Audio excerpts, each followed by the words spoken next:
الرحيم رب اشرح لي صدري ويسر لي أمري واحلل عقدة من لساني يفقهوا قولي. الحمد لله وحده والصلاة والسلام على من لا نبي بعده وعلى آله وأصحابه الذين أوفوا عهده. أما بعد فأعوذ بالله من الشيطان الرجيم. بسم الله الرحمن الرحيم. ربنا اغفر لنا ولإخواننا الذين سبقونا بالإيمان ولا تجعل في قلوبنا غلا للذين آمنوا ربنا إنك رؤوف رحيم. صدق الله العظيم وصدق رسوله النبي الكريم الأمين. إن الله وملائكته يصلون على النبي يا أيها الذين آمنوا صلوا عليه وسلموا تسليما.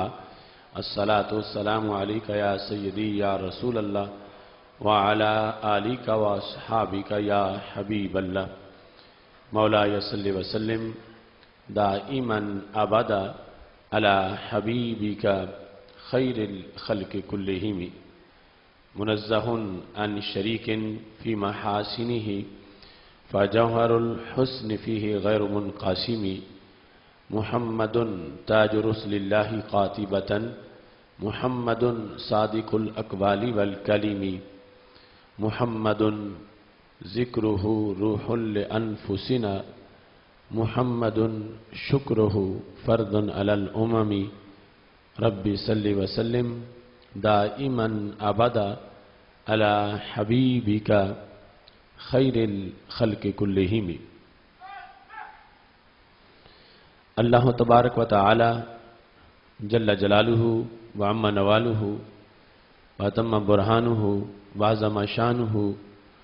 وجل ذکرہ وعز اسمہ کی حمد و ثنا اور حضور سرور کائنات مفخر موجودات زینت بزم کائنات دستگیر جہاں غم گسار زماں سید سروراں حامی بے کساں قائد المرسلین خاتم النبیین احمد مجتبی جناب محمد مصطفیٰ صلی اللہ علیہ وآلہ واصحابہ وبارک وسلم کے دربار گوہر بار میں ہدیہ درود السلام عرض کرنے کے بعد